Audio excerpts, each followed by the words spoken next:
자, 이제 어떻게 복음을 전할 것인가? 이제 오늘 이 시간에는 자, 우리가 이제 복음을 이렇게 성경대로 잘 전했잖아요. 그런데 정작 이렇게 믿지를 못하고 또 구원받지를 못하는 그런 사람들이 있습니다. 사실 그런 사람들이 굉장히 많죠, 그렇죠? 예. 문제가 뭘까요? 우리가 잘못 전했다면 우리에게 문제가 있지만 우리가 성경대로 올바르게 전했는데 상대가 그거를 믿지 않았으면 상대가 문제가 있는 거예요. 예. 그래서 오늘과 이제 다음 시간에는 자, 이러한 사람들은 도대체 무슨 문제를 안고 있길래 정작 예수님을 영접하는 것을 결단하지 못할까? 이제 이 점에 대해서 한번 우리가 살펴볼 거고요. 그리고 이제 추후에는 이제 자기가 갖고 있는 그런 사상이나 또 자기가 이렇게 착각해서 알고 있는 그런 거짓된 그런 소망 때문에 구원받지 못하는 사람들도 있습니다. 자, 그런 사람들도 우리가 이제 어떻게 다루고 또 그들을 주님께로 인도할지를 이제 우리가 차차 살펴볼 거예요. 그래서 오늘은 이제 문제를 안고 있는 사람들입니다. 예. 그러니까 여러분들이 만나는 사람들 중에 이런 사람들이 분명히 있어요. 그러니까 이런 사람들한테 내가 어떻게 지혜롭게 구원을 받을 수 있도록 인도할 것인지 그걸 한번 우리가 살펴보겠습니다. 그래서 오늘과 다음 시간에 걸쳐 우리가 문제를 안고 있는 사람들을 볼 거예요. 자, 맨 위에 보세요. 복음을 전파할 때 교회에 다니거나 복음을 들어본 사람들은 관심을 갖는 경우가 종종 있다 이거죠. 그러나 정작 예수 그리스도를 믿고 영접하라고 할 때는 망설이거나 거절하기도 하는데 그들 각자가 어떤 문제들을 지니고 있기 때문이란 얘기죠. 그렇죠? 특히나 더 웃긴 건요. 교회 다니고 하나님을 믿는다고 하는 사람들이 복음을 정작 안 믿어요. 그거는 진짜 그 사람 문제가 심각한 거예요. 예. 차라리 교회 안 다니는 사람이 낫지 그럴 바에는. 그죠? 그게 왜 그럴까? 그 사람에게 뭔가 문제가 있는데 여러분 그 문제를 이렇게 꿰뚫어 볼 수 있어야 돼요. 예. 자, 우리가 구원받는데 인생에 무슨 문제가 있을까요? 우리 구원을 못 받게 하는 문제가 과연 있을까요? 사실 없어요. 예. 그런데 그걸 갖고 핑계를 대는 거예요. 복음을 거절하는 핑계를 대는 거예요. 그러니까 여러분들은 이렇게 속내를 잘 간파할 수 있어야 돼요. 예. 자기 나름대로 뭔가 사정이나 생각을 막 그냥 이렇게 제시하는 거예요. 예. 그건 핑계에 불과합니다. 예.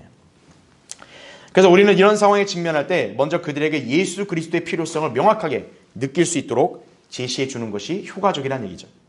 자, 이제 지금부터 자신만의 문제들을 안고 있는 사람들을 우리가 어떻게 효율적으로 이렇게 복음을 설명하고 전할 수 있을지 자, 한번 우리가 살펴보겠습니다. 자, 오늘 이제 두 부류의 사람들을 먼저 볼 거예요. 자, 첫 번째 보세요. 1번.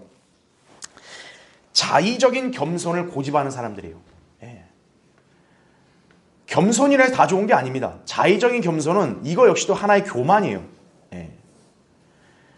사실 하나님 말씀을 거부하는 사람은 누구를 막론하고 교만한 거예요. 근데 세상이나 구원받지 않은 사람들은 이런 걸 보면 자기가 굉장히 겸손하고 이렇게 겸양을 하는 게 옳다고 생각하는 거예요. 절대 그렇지가 않습니다. 예.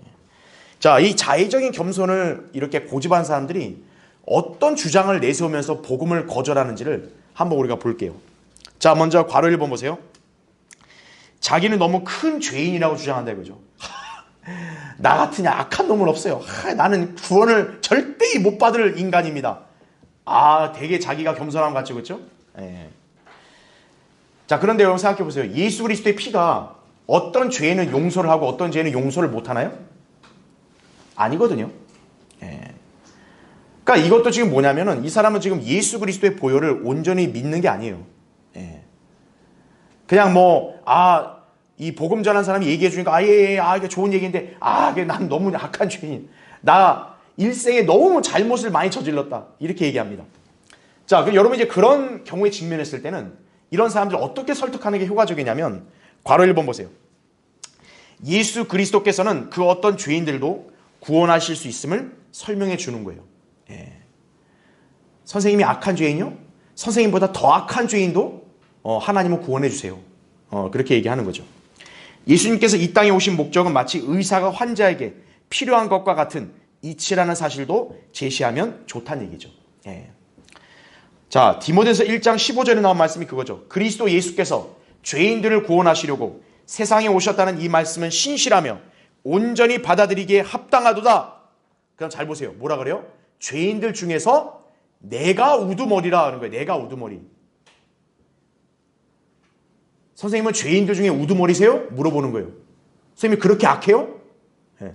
선생님 죄인들 중에 우두머리시냐고. 그럼 또 아니라 그래요. 또 그럴 때는. 네. 그런데요. 죄인들 중에서 우두머리인 사람도 하나님은 구원하셨습니다. 네. 고로 선생님이 구원받지 못할 이유는 없습니다. 이렇게 얘기를 해주는 거죠. 또 밑에 마가복음 2장 17절도 우리가 너무나 잘 알죠. 사람들은 자기가 좀 뭔가 괜찮고 의로워야 구원받는다고 착각을 해요. 얘기하는 겁니다. 선생님, 멀쩡한 사람이 의사를 찾아갈 이유는 없습니다. 그렇죠? 여러분, 의사는 누가 의사를 찾아가는 거예요? 병든 사람이 찾아가는 거예요. 선생님이 왜 예수님을 믿어야 되는 줄 아세요? 선생님이 악한 죄인이니까 예수님 믿어야 돼요. 그렇게 여러분이 설명하면 된다는 얘기죠. 그래서 밑에 괄호 2번 보세요. 하나님께서는 죄인들을 위해서 독생자를 죽음에 내어주셨죠. 그만큼 엄청난 희생을 치르셨기 때문에 그 어떤 죄인도 구원받을 수 있다는 거죠. 이것이 바로 하나님의 사랑임을 설명해 준다라는 사실입니다. 그렇죠? 예. 예수 그리스도는 좀 의로운 사람을 위해 죽은 게 아닙니다. 예수 그리스도는 선생님이 생각하듯 악한 사람을 위해 죽으신 겁니다. 이렇게 얘기해 주는 거예요. 로마서 5장 8절에 그 구절을 여러분이 또 제시하면 좋겠죠.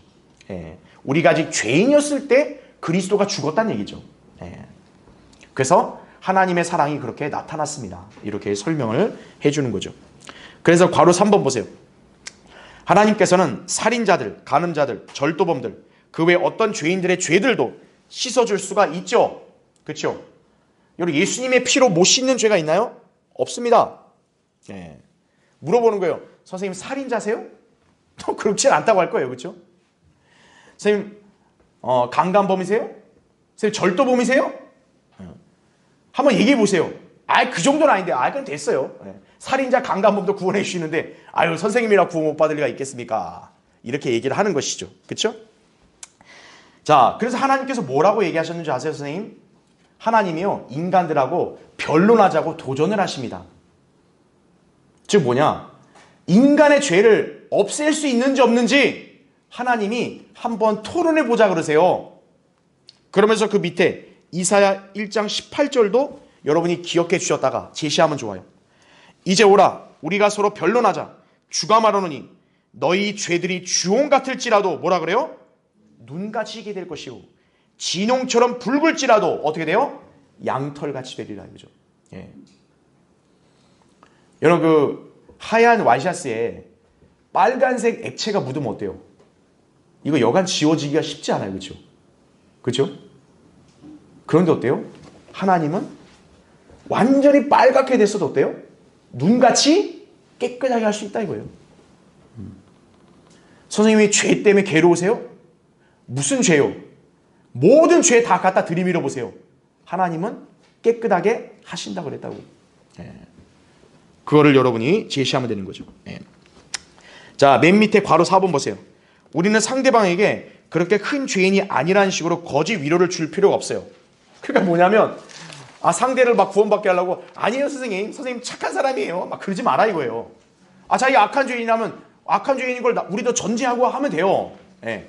그런 사람한테 무슨 거짓 위로를 주고 막 그럼 입 빨린 소리 해준다고 아이고 선생님은 인생 잘 사신 거예요.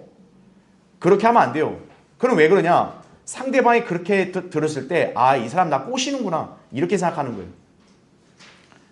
예. 우리는 복음을 전하는 것이지 우리는 영업을 하는 게 아니에요. 상대방한테. 근데 상대방은 우리를 약간 그렇게 여기는 경우가 많아요. 이 사람 나 좀 꼬셔서 막 교회에 데려가게 하고 아니면 날 포기하려는가 보다 이렇게 생각하거든요. 특히나 언제 그런 확신을 더 갖냐면 이 사람 비위를 맞추려고 하면 딱 상대는 그렇게 감지하는 거예요. 자기는 분명히 양심상 얘기한 거예요. 나는 악한 죄인이라고. 근데 그걸 갖다가 선생님 악한 죄인 아니에요. 그렇게 얘기하면 안 된다고요. 그렇다고 해서 막 그 사람을 막 면박 주면 안 되죠.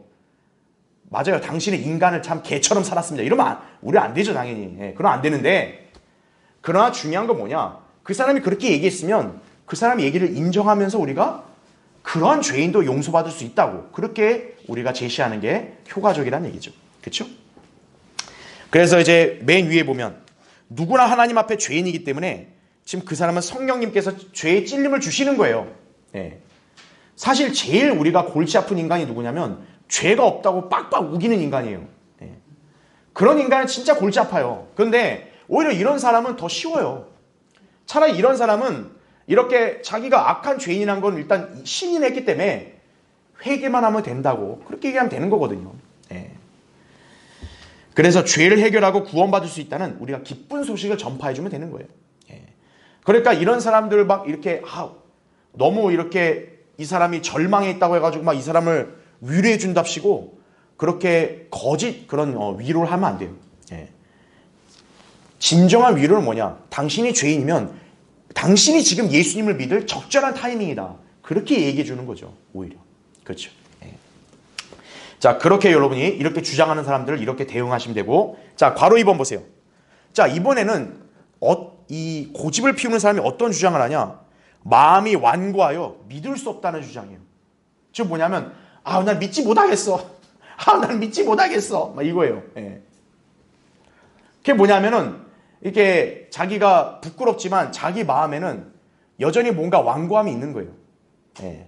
그러니까 마치 이 사람 뭐냐면 자기는 아무것도 안 하고 그냥 자기 마음과 생각에서 막 하나님이 막 신비롭게 역사하고 이렇게 생각하는 거예요. 그걸 여러분이 이제 바로 잡아줘야 돼요. 자, 괄호 1번 보세요. 예수님께서는 자신에게 오는 자를 결코 내어쫓지 않겠다고 약속을 하셨다는 얘기죠. 그러니까 이 사람 뭐냐면 난 못 믿겠어. 나 예수님을 나는 믿지 못할 것 같아. 막 이렇게 생각해요. 그게 아니라는 거죠. 네. 조건이 뭡니까? 예수님께 나아가면이에요. 누구든 나아가면 얘기한 게 뭡니까? 내어쫓지 않겠다 이거죠.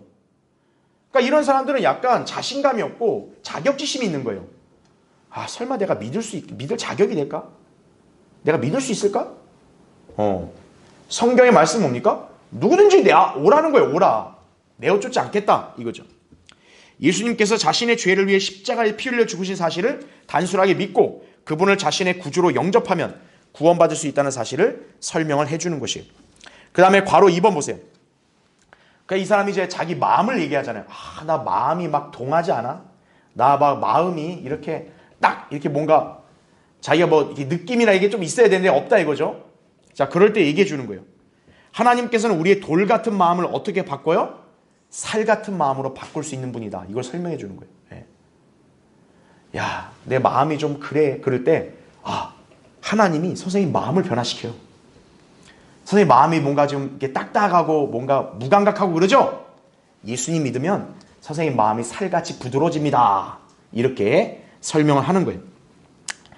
그래서 에스겔 36장 26절에도 내가 또 너희에게 새 마음을 주고 너희 안에 새 영을 넣으리라. 내가 너희 육체에서 돌 같은 마음을 제거하고 살 같은 마음을 주리라. 이렇게 나오죠. 예. 자, 이건 제가 누누이 여러분에 얘기했다시피 우리가 복음 전파하는 현장에서는 꼭 교리를 엄격히 지켜야 될 필요는 없어요. 예. 이건 이제 물론 예언적으로 이스라엘에게 해당되지만 사실 이건 우리가 실제적으로 복음 전할 때도 여러분이 써도 되는 거예요. 예. 어쨌든 마음을 핑계대면서 안 믿으려고 하는 사람들한테는 이걸 얘기해 주는 거예요. 선생님이 예수님을 믿으면 선생님 마음도 이렇게 부드러워집니다. 이렇게 얘기하는 거죠. 그래서 예수 그리스도를 믿는 사람은 누구든지 새로운 피조물로 태어난다는 거죠. 그래서 아무리 완고한 죄인이었어도 구원받으면 새 사람이 될 수가 있다라고 그렇게 설명을 해 주는 것이에요. 예. 그러니까 이제 여러분이 잘 이렇게 인식하고 있어야 될 것은 상대방이 항상 어떤 오해를 많이 하냐면 내가 좀 마음과 생각이 좀 똑바르고 내가 좀 괜찮은 상태가 돼야 예수님을 믿을 수 있다라고 생각을 해요. 그게 아니라는 거죠. 그렇죠? 여러분 의사를 언제 만나요? 아플 때 만나는 거지. 내가 너무 아플 때 의사 만나면 안 돼. 내가 좀 더 내가 건강해지고 의사 만나야지. 이런 사람 있어요? 없어요. 예. 환자가 내가 너무 아프면 의사를 볼 체면이 안 서. 내가 좀 건강해지고 의사 만나야지. 그런 환자 있어요? 없다고요. 아프면 가는 거예요. 그냥 의사한테. 그게 환자입니다. 죄인이 인간이 뭘 해야 돼요? 하나님 앞에 하나님 기다리세요. 좀 제가 깨끗하게, 좀 거룩하게 하고 가겠습니다. 이게 아니라고요. 하나님, 저 죄인입니다. 저 구원해 주세요. 이렇게 나가야 된다는 얘기죠. 예. 그걸 여러분이 얘기하는 거예요. 예. 그래서 예수님을 믿으면 변화된다 이거죠. 당신이 당신 스스로를 변화시켜 오는 게 아니고 당신이 예수 그리스도를 영접하면 스스로 변화가 된다고 그렇게 얘기를 해주는 거예요. 그러니까 순서를 잘못 알고 있기 때문에 사람들이 머뭇거리는 거거든요. 그걸 여러분이 바로잡아주는 거예요. 자, 거기 괄호 3번. 이 주장도 지금 방금 제가 얘기한 연장선상이에요. 예수님을 믿기 전에 좀 더 나은 사람이 되겠다고 주장하는 사람이 있어요. 마치 뭐냐면 우리가 열심히 복음 전했잖아요. 다 잘 들어요. 예, 제가 좀 더 개과천선하고 제가 좀 더 교회 앞으로 좀 다니면서 제가 믿겠습니다. 이런 사람이 있다고요. 제가 좀 앞으로 착한 일 하면서 그런 다음에 제가 믿겠습니다. 그런 사람이 있다고요. 예. 그래서 괄호 1번 보세요. 이들은 예수 그리스도의 구속사역에 대해서 온전히 믿지 않는 사람들이에요, 사실은. 예. 지금 인간이 자기 노력으로 의로워질 수 있나요? 없잖아요. 인간이 자기 노력으로 의로워질 수 있으면 우리가 굳이 복음을 전할 이유가 없어요. 복음을 왜 전한 겁니까? 인간은 자기 스스로 의로워질 수 없어요. 그렇죠? 그래서 예수 그리스도의 구속이 필요한 거라고요. 근데 지금 이 사람들이 이런 얘기한다는 것은 지금 구속사역을 제대로 모르고 있다는 거예요. 여러분이 복음 전한 것을 제대로 이해를 못한 거예요, 아직 이 사람은. 예. 자, 그래서 우리가 어떤 예를 들면 좋냐면 누가복음 18장에 보면요, 두 사람이 등장을 합니다. 한 사람은 바리새인이에요. 하나님 앞에서 하나님, 저는 일주일에 2번 금식을 하고 11조하고 막 이러고 되게 자기의 경건함을 자랑합니다. 그 또 한 사람은 세리예요. 이스라엘 사회에서 세리는 아주 때려 죽여야 될 악한 죄인인데 이 세리가 얘기합니다. 하나님, 저는 아주 너무 큰 죄인이다. 자비를 베풀어 주십시오. 근데 두 사람 중에 누가 자비를 받았나요? 세리입니다. 여러분이 그 예화를 써도 되는 거예요. 선생님이 아무리 선생님이 뭐 개과천선한들 이 바리새인만큼 되겠냐고. 일주일에 2번 금식하고 한 끼 안 먹어도 사람이 막 죽으려고 그러는데 일주일에 2번 금식하고 11조 내고. 그런데 어때요? 하나님은 거절하시는 거예요. 그런데 오히려 뭐예요? 악한 죄인. 세상에서 볼 때는 저 진짜 때려 죽일 인간이다. 근데 이런 인간이 하나님 앞에서 회개하고 자비를 베풀어 달라니까 자비를 베풀어 주신다 이거예요. 그러니까 선생님이 나은 사람이 되는 게 중요한 게 아니다. 선생님이 지금 그 순간에 지금 그 상태에서 예수 그리스도께 나오는 게 중요하다. 그거를 얘기해 주시는 거예요. 그렇죠? 그래서 괄호 2번에도 하늘에는 99명의 의인보다 회개하는 한 죄인을 기뻐한다고 누가복음 15장 7절에 말씀하고 있습니다. 그렇죠? 상대한테 얘기하는 거예요. 하나님이 어떤 분인 줄 아세요? 하나님은요, 99명의 의인보다 한 사람의 죄인을 더 찾으려고 하십니다. 그러니 선생님이 더 나아질 의인이 되겠다는 생각하지 마시고 선생님이 죄인이라 생각하면 그대로 오세요. 그대로 예수님께 나오세요. 그 하나님은 대가 없이 다 받아주십니다. 이렇게 여러분이 설명을 하시면 되겠습니다.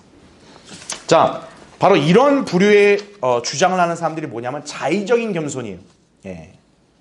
그러니까 겸손은 아름다운 덕목인데 자의적인 겸손은 좋은 게 아니에요. 예. 그거는 뭐냐면 핑계를 대는 겁니다. 핑계. 하나님 말씀을 거절할 핑계를 대는 거예요. 그러니까 여러분이 그런 사람들에게서 막 관대하게 생각하면 안 돼요. 예. 역시나 지금 본인의 완고함을 고집하고 있는 거예요. 그걸 여러분이 이런 주장을 하는 사람들에게 이러한 논리로 그것을 깨트리고 예수 그리스도를 믿을 수 있도록 인도하셔야 되는 거예요. 자, 이번에 두 번째 보겠습니다. 2번 보세요. 다양한 핑계를 대며 복음을 거절하는 사람들이 있어요. 자, 아까는 자의적인 겸손을 가진 사람들이 있는데 이번에는 핑계를 댑니다. 예. 이런 이 핑계의 유형을 보면 아마 여러분도 다 경험한 사람들일 수도 있어요. 예. 자, 보겠습니다. 괄호 1번 보세요. 첫 번째. 자, 무슨 핑계를 대냐? 감정이 생기지 않는다고 변명하는 거예요. 예. 복음이 너무 아름다워. 예수님 믿고 구원받는 게 너무 대단해. 그러면 어떻게 해야 돼요? 자기 안에 막 감정이 막 솟구쳐야 되는 거야. 우와, 감격스럽다. 우와, 막 눈물이 막 질질 나고. 근데 뭡니까? 지금 자기는 그게 안 생기니까, 이건 아닌 것 같다고. 그렇게 자기가 핑계를 대는 거죠. 그러니까 마치 뭡니까? 구원받은 증거를 자기 감정으로 내세우려는 사람이에요. 오늘날 이런 사람들이 대다수 누구냐면 은사주의자들이거든요. 예. 그러니까 이 나라도 뭐냐면 은사주의 이 기독교에 완전히 잠식돼가지고 사람들이 착각을 하는 거예요. 우와, 막 감정이 막 동요하고 막 이렇게 막 내 안에서 막 그냥 막 요동치고 이래야 뭔가 좀 이거는 확실하다 이렇게 생각한다고요. 그게 아니란 얘기죠. 자, 괄호 1번 보세요. 인간의 감정은 항상 가변적이기 때문에 결코 신뢰할 수 없는 것임을 설명해 주는 거예요. 사실 여러분도 헷갈릴 때가 있을 거예요. 왜냐? 예수님 믿고 구원받은 것은 인생의 가장 소중한 일인데 아니 어떻게 무덤덤하지 사람이 저렇게? 근데 여러분도 착각하시면 안 돼요. 여러분 거듭나는 건 새로운 출생하는 거죠. 여러분 갓난아기가 태어날 때 갓난아기가 나 세상에 태어나 생명을 가진 게 너무 좋아요 이렇게 얘기하는 갓난아기 있어요? 아무도 없어요. 갓난아기가 아이고 부모님 나를 낳아줘서 너무 고마워요. 너무 감격해요. 너무 사랑해요. 이런 갓난아기는 단 한 명도 없어요. 갓난아기는 자기가 지금 나왔는지 자기가 똥을 쌌는지 된장을 손에 쥔지 그것도 몰라요. 갓난아기는. 영적으로 갓 거듭난 사람은요. 갓난아기는 아무것도 모르는 거예요. 이제 태어난 거예요. 이제 태어난 거. 자, 제가 왜 이 얘기를 드리냐면 뭔가 예수님을 믿으려 할 때 막 엄청나게 무슨 감정의 소용돌이가 몰아쳐야 되고 그런 착각을 하는 사람들이 있어요. 그거는 잘못된 거예요. 베드로전서 1장 13절에 하신 말씀입니까? 너희가 거듭난 것은 감정으로 된 게 아니라 살아있고 영원히 거하는 하나님 말씀으로 되었다 그러는 거예요. 네. 하나님 말씀에 제시된 복음의 지식을 믿어서 구원받은 거지 내가 무슨 어디 엄청난 무슨 감정에 격해가지고 그게 구원받은 거 아니에요. 여러분 감정에 격하려면 여러분 그 다큐멘터리 그 슬픈 영화 보세요. 거기 그 안병동에서 막 죽어가고 옆에 막 보호자가 여보 살아야 돼 이런 거 보세요. 그럼 여러분 눈물 질질 나와요. 감정의 동요를 겪고 싶으면 그것만 봐도 돼요. 그럼 그 사람들이 예수님 믿은 사람들이에요? 착각하면 안 된다고요. 일단 예수 그리스도를 믿고 구원받으면 어때요? 그때 기쁨과 평강이 생긴다는 점을 강조하는 거예요. 지금 이 사람은 뭘 거절하냐면 당신 메시지가 진짜면 내가 당신 메시지 듣는 순간 막 흥분이 되고 막 이래야 되는데 안 되지 않냐 이거예요. 네. 그럴 때 얘기하는 거예요. 선생님 영이 죽어 있으니까 안 된 거죠. 생명이 없는 죽은 시체가 뭘 반응합니까? 생명이 들어가야 이제 뭔가 반응이 생기죠. 즉 선생님이 예수님을 영접하고 나야 기쁨과 평안이 생깁니다. 그렇게 얘기를 하는 거예요. 자, 구원받으면 어때요? 성령님이 그 사람 안에 들어갑니다. 그렇죠? 그러면 그 사람은 진리를 몰라도요. 자기도 모르는 평안과 기쁨을 경험할 수 있는 거예요. 네, 성령의 열매가 뭡니까? 첫째가 사랑, 두 번째 기쁨이에요. 네, 세 번째 화평이고. 네. 자, 그렇게 여러분 이해하시면 됩니다. 그래서 괄호 2번 보시면 또 이제 어떤 이 사람이 왜 이런 주장을 하냐면 죄에 대해서 비통해하는 마음이 생겨야 회개할 수 있다고 생각하는 거예요. 즉 뭐냐면 우리가 죄를 지적했잖아요. 그러면 이 상대는 뭐냐면 내가 죄인이어야 돼. 아이고 내가 죽을 죄인이어야 돼. 이래야 자기가 회개한 줄 안다는 거예요. 네. 그건 착각입니다. 네. 그런 통곡은요. 힌두교나 저 모슬림도 다 아는 거예요. 네.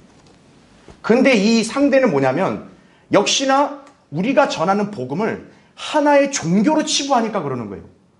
그러니까 자기가 마치 뭘 이 종교에 귀의해야 해야 되기 때문에 막 무슨 감격을 해야지 그게 아니라는 거예요. 어떤 사람 무덤덤하게 우리가 죄에 대해 지적했을 때 예, 저 죄인입니다. 예. 이럴 수 있어요. 그 사람 보고 이런 뻔뻔한 인간 같은 당신이 죄인이라고 하면서 지금 그렇게 대답을 퉁명스럽게 우리가 이러면 되겠어요? 안 된다고요. 각자 성향이 있는 거지. 이 사람한테 당신 죄인이라고 알았으면 빨리 지금 가슴을 치고 막 옷을 찢고 울어야지. 막 이래야 돼요? 그건 아니라고요. 예. 그래서 여러분이 그 상대가 그렇게 오해하면 이렇게 설명해 주는 거예요. 하나님이 요구하는 거 뭡니까? 하나님이 죄인한테 요구하는 게 뭐예요? 슬픔을 요구하는 게 아닙니다. 하나님은 죄인한테 죄로부터 회개하라고 요구하시는 거지 그냥 울면서 통곡하라는 걸 요구한 게 아니에요. 그걸 여러분이 얘기해 주는 거예요. 인간이 하나님 앞에 해야 될 건 뭐냐? 죄로부터 돌이키는 거다 이거예요. 예, 눈물 짜는 게 아니고 죄로부터 돌이키는 거다 이거예요. 그래서 그 밑에 나오죠. 이사야 55장 7절에 악인은 자기의 길을, 불의한 사람은 자기 생각들을 버리고 주께로 돌아오라 이거예요. 예. 그러면 주께서 그에게 자비를 베푸시리라. 우리 하나님께로 돌아오라. 그가 넘치게 용서하실 것임이라. 이렇게 나오는 것이에요. 예. 물론 제가 뭐 감정 있는 사람 다 잘못하는데 절대 이게 아니에요. 오히려 그런 감격하는 것은 좋아요. 그만큼 더 자기가 확실히 그걸 각인했다는 얘기잖아요. 그런데 모든 사람이 다 똑같은 게 아니라는 거예요. 그래서 이제 첫 번째 이렇게 감정으로 핑계댄 사람들에게는 여러분이 그걸 얘기해 주는 거예요. 하나님이 인정하는 것은 선생님 눈물이 아니라 선생님의 회개하는 마음을 원하신다. 그걸 얘기해 주는 거예요. 그걸 예수 그리스도를 영접하는 걸 원하시지. 아이고 나 죄인이다. 아이고 나 죄인이다. 한 시간 운 다음에 야 이제 집에 가자. 뭐 아무 소용 없잖아요. 예. 예수님 안 믿으면 아무 소용 없는 거죠. 그렇죠? 예. 자 다음 페이지요. 두 번째는 또 어떤 핑계 되냐면 그리스도를 찾을 수 없다 이거예요. 나 그리스도를 못 찾겠다. 나는 그리스도를 못 발견했다 이거예요. 자 여러분이 만약 그런 주장하는 사람 만나면은 괄호 1번 보세요. 메뉴에. 자 이러한 사람들에게는 당신이 그리스도를 언제 찾게 될지를 알려드리겠습니다. 이렇게 답변하면서 밑에 구절을 보여주면 좋아요. 자 하나님 못 찾겠는데요? 하나님 어떻게 찾아요? 그럴 때 여러분이 이 구절을 제시하는 거예요. 예레미야 29장 13절 너희가 너희의 온 마음으로 나를 찾으려 하면 뭐라 그래요? 너희는 나를 찾게 되고 만나게 되리라 이거예요. 하나님 못 찾겠는데요? 못 찾겠다 깨꼬리 이게 아니라는 거예요. 하나님 찾을 수 있어요. 언제요? 당신이 마음으로만 찾으면 하나님 찾는다고. 그게 성경이 하신 말씀이에요. 네. 그렇게 얘기해 주는 거죠. 그래서 괄호 2번 보세요. 사람은 누구나 하나님을 찾으려고 하면 만난다고 말씀하셨다 이거예요. 네. 하나님이 죄인한테 숨는 분 아니에요. 죄인이 하나님께로부터 숨으려고 하는 거지 하나님은 죄인한테 숨은 적이 없어요. 지금 이 교회 시대는 예수 그리스도의 복음을 통한 은혜로 구원받게 하는 시대이기 때문에 열려있는 거예요. 하나님께서 인간을 피하는 게 아니라 인간이 하나님을 피하려고 하는 거죠. 네, 그 점을 알려주는 거예요. 그래서 복음을 듣고 지금 알았다면 바로 그 순간이 구원받을 수 있는 상황임을 강조해 주는 거예요. 네. 당신이 어떤 특별한 때에 그리스도를 찾는 게 아닙니다. 지금 저를 통해 복음을 들었죠? 하나님의 아들 예수님이 당신의 죄를 구원한 구세 준 거 들었죠? 예, 지금이 바로 그리스도를 찾을 때입니다. 그렇게 얘기하는 거예요. 사도행전 17장 27절에도 주를 찾게 하려 함이라. 사람들이 하나님을 감지하려 하면 어떻게 했대요? 만나리니 그분은 우리 각 사람에게서 멀리 떨어져 계시지 아니하도다. 여러분 이 구절을 또 근거로 제시하면 되는 거예요. 야 하나님 어떻게 찾아? 여기 보세요. 하나님을 감지하려고 만난다고. 이렇게 얘기해 주시면 되는 거죠. 그 다음에 이제 괄호 3번 보세요. 세 번째. 자, 이 핑계 대는 사람 보면 아침에 웃음이 나와요. 뭐냐? 교회 다니는 어떤 사람들의 위선, 교회의 어떤 비리, 부정 이런 걸 갖고 핑계를 대는 거예요. 그러니까 나 예수님 안 믿어. 왠 줄 알아? 저 교회들 봐. 저 교회들. 저 인간들. 저런 인간 때문에 내가 아주 학이 나가지고 떨어져가지고 나 절대 예수 안 믿어. 이거거든요. 예. 쉽게 말하면 물귀신 작전이에요. 물귀신 작전. 저 사람들이 엉망이니까 나 안 믿어. 그러면 하나님께서 그걸 인정해 줄 줄 아는 거예요. 아니라고요. 자, 괄호 1번 보세요. 상대방에게 다른 사람들의 행실이 자신의 구원에 어떤 영향도 전혀 없음을 설명해 줘야 돼요. 쉽게 이겁니다. 선생님이 저 교회와 무슨 상관이세요? 이거예요. 선생님은 선생님이지. 선생님이 저 교회와 뭔 상관이에요? 저 교회가 사기를 치든 도둑질하든 선생님과 하나님 관계입니다. 노골적으로 얘기하면 사실 그거예요. 자, 하나님은 우리에게 뭐라고 말했냐? 너희 각자가 하나님을 만날 준비를 하라고 아모스 4장 12절에 말씀한 거예요. 집단적인 교회가 만나는 게 아니에요. 우리 개개인이 하나님을 만날 준비를 하라 그랬다고요. 그렇기 때문에 선생님 주변에 뭐 이렇게 교회들이 어떻든 그게 중요한 게 아니라 선생님 자신이 하나님 만날 준비를 하라고 그렇게 말씀합니다. 이거죠. 그리고 그분께 자신에 대해 설명하라고 하셨다. 이거를 강조하는 것이죠.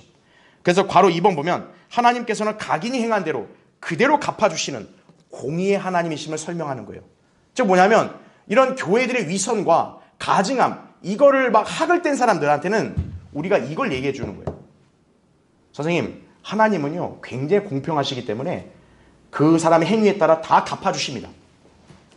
그러니까 선생님이 그 열을 낼 이유가 없어요. 하나님이 갚은데 왜 선생님이 열을 내고 왜 괜히 그걸 핑계대고 예수님 안 믿으세요? 그러면 안 됩니다.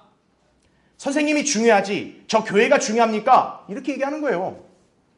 선생님 자신의 혼이 중요하지. 저 사람들이 뭐라고? 왜 저 사람들 때문에 선생님까지 덩달아 멸망으로 갑니까? 이렇게 얘기를 해주는 거예요. 로마서 2장 6절 8절에 나온 말씀을 여러분이 또 제시해도 돼요. 그분께서는 각 사람이 행한 대로 어떻게 하여? 갚아주신다고 성경에 나오잖아요. 네. 그렇기 때문에 선생님 이렇게 저 교회들이 뭘 했다 해서 거기에 막 분노하고 이러지 마세요. 하나님이 다 알고 계시고 하나님이 다 알아서 갚아주십니다. 이렇게 얘기를 하는 것이죠. 네. 그래서 괄호 3번 보세요. 구원의 유무는 교회 위선적인 행동으로 결정되는 것이 아니라는 사실이죠. 네. 그러니까 이제 이 사람들은 뭐냐면 마치 이거와 똑같은 거예요. 하나님이 정말 살아계셔? 야, 하나님이 살아계시면 저렇게 나쁜 교회들 당장 그냥 하나님께서 무너뜨려야지. 왜 쟤네들 아주 말짱하냐 이거죠. 네. 그래서 여러분은 그걸 아셔야 됩니다. 하나님은 지금 이 땅에서 순간순간 벌을 주시는 분이 아닙니다. 하나님께서는 그 죄를 차곡차곡 쌓아두셨다가 나중에 지옥에서 그냥 완전히 그냥 불로 그냥 하나님이 진노의 심판하십니다. 지옥으로 끔찍한 심판을 다 하실 거기 때문에 구태여 지금은 굳이 건드리지 않는 겁니다. 이렇게 여러분이 얘기하셔도 돼요. 예. 그래서 예수 그리스도를 믿느냐 그 여부에 따라 영생 아니면 하나님의 진노만이 있을 뿐입니다. 이걸 얘기해 주는 거죠. 그래서 요한복음 3장 36절 말씀이 뭐예요? 아들을 믿는 자는 영생을 가졌고 그 아들을 믿지 않는 자는 생명을 보지 못하고 하나님의 진노가 그 사람 위에 머물러 있다. 이렇게 말씀하는 거죠. 네. 그러니까 선생님이 영생이냐 아니면 진노냐는 아들을 믿는 거에 달려 있습니다. 교회가 아니고요. 그렇게 얘기하는 거죠. 네. 그래서 교회 위선적인 행동으로 상처를 받았어도 그와 상관없이 예수 그리스도를 믿으면 하나님께서 구원해 주시지만 예수 그리스도의 복음을 순종하지 않으면 불길 가운데서 영원히 멸망하게 됨을 강조해 주는 거예요. 그 밑에 데살로니가서 1장 8, 9절을 여러분이 암송 많이 하고 계시죠? 그렇죠? 이거를 활용하셔도 돼요. 하나님을 알지 못하는 자들과 우리 주 예수 그리스도의 복음에 순종치 아니하는 자들을 불길 가운데서 벌하신다고 말씀했다 이거죠. 그러니까 저 교회가 뭘 하든 저거보다 예수 그리스도를 믿지 않았으면 그 사람이 이렇게 불길 가운데서 멸망하게 됩니다. 그 점을 여러분이 강조해 주는 것이죠. 자, 교회를 핑계대는 사람들한테는 여러분 이렇게 접근하고 설득하시면 됩니다. 자, 네 번째. 너무 늦었다고 주저하는 사람들. 이런 사람들 가끔 만날 때도 있어요. 아니에요. 너무 늦었어요. 나는 이제 구원받기 틀렸어요. 이런 사람들이 있어요. 자, 그런 사람들한테는 여러분 이렇게 괄호 1번 보세요. 하나님께서 어떤 사람이라도 멸망하기를 원치 않으시기에 지금도 심판을 미루며 기다리신다고 설명하는 거예요. 그래서 복음을 알았다면 결국 늦은 것이 아니라 적절한 시기임을 강조하는 것이죠. 특히나 어떤 예를 여러분이 들면 좋냐? 예수님 십자가 옆에 달린 강도 있죠. 그 강도의 예를 제시하는 것도 좋아요. 선생님이 늦은 게 아니고요. 선생님보다 더 늦은 인간들도 있어요. 예수님 십자가에 같이 매달렸던 흉악범 강도가 있었는데요. 그 강도는 한평생 나쁜 짓만 하고 살다가 딱 죽기 직전에 예수님 믿은 사람이에요. 근데 어떤 줄 아세요? 예수님은 그 강도에게 오늘 넌 나와 함께 낙원에 있을 거라고 그렇게 얘기하셨어요. 선생님이 이 강도보다 더 늦었어요? 그게 아니죠. 그렇게 설명해 주는 거예요. 한평생 악인으로 살다가 죽기 직전에도 회개하고 예수님 믿겠다 했을 때도 받아주신 분이라 이거예요. 그러니 너무 늦었다고 주저하지 마세요. 지금 죽기 이전 지금이 바로 적절한 시기입니다. 이렇게 얘기하는 거죠. 그렇죠? 그 다음에 다음 페이지 보세요. 자, 5번째 주장은 뭐냐? 나는 용서받을 수 없는 죄를 졌다고 그렇게 주장하는 거예요. 이것이 또 은사주의 그 아주 누룩에 영향을 받은 사람이에요. 용서받을 수 없는 죄라는 거죠. 그래서 여러분이 만약 그런 주장하는 사람을 만났을 때는 이렇게 한번 물어보세요. 선생님, 용서받을 수 없는 죄가 뭐예요? 물어봐야 돼요. 뭘까요? 용서받을 수 없는 죄가? 예수님의 피가 어떤 죄도 용서 못하는 게 있어요? 없잖아요. 그래서 용서받을 수 없는 죄라는 거예요. 이게 은사주의자들 써먹는 거거든요. 즉 뭐냐면 자기들 비방하면 용서받을 수 없는 죄라는 거예요. 자기들이 하는 거 다 성령이 하는 건데 성령이 하는 걸 자기들에 대해서 막 반대했다. 용서받을 수 없는 죄다. 이렇게 헛소리 하는 거거든요. 교회 시대 어디에도 용서받을 수 없는 죄는 없어요. 그리고 또 뭐 믿지 않는 사람들 같은 경우는 자기 나름대로 양심에 너무 악한 짓을 했다 이거예요. 이 사람들 똑같아요. 나 용서받을 수 없는 죄를 졌다고. 그게 아니라 이거예요. 예수 그리스도를 믿는 데 있어 거침이 있는 거 있어 없어요? 없습니다. 그렇죠? 요한복음 3장 16절도 뭐라 그래요? 누구든지 멸망하지 않는다 그러죠. 누구든지. 이걸 여러분 제시하는 거예요. 불교든 힌두교든 유교든 감옥에 간 죄수든 누구든지 그를 믿으면 멸망하지 않고 영생을 얻게 하려 하심이라 말씀하는 거죠. 그렇죠?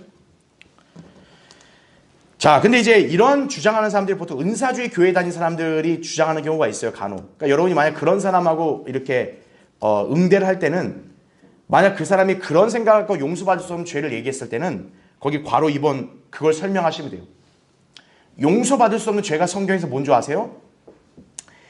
예수님을 눈앞에 두고 예수님 보고 네 마귀 들렸다 이렇게 얘기하는 게 용서받을 수 없는 죄입니다. 그럼 선생님께 물어볼게요. 선생님 눈앞에 예수님이 지금 딱 서 계세요? 물어봐야 돼요. 예수님이 이 땅에 계세요 지금? 안 계시죠?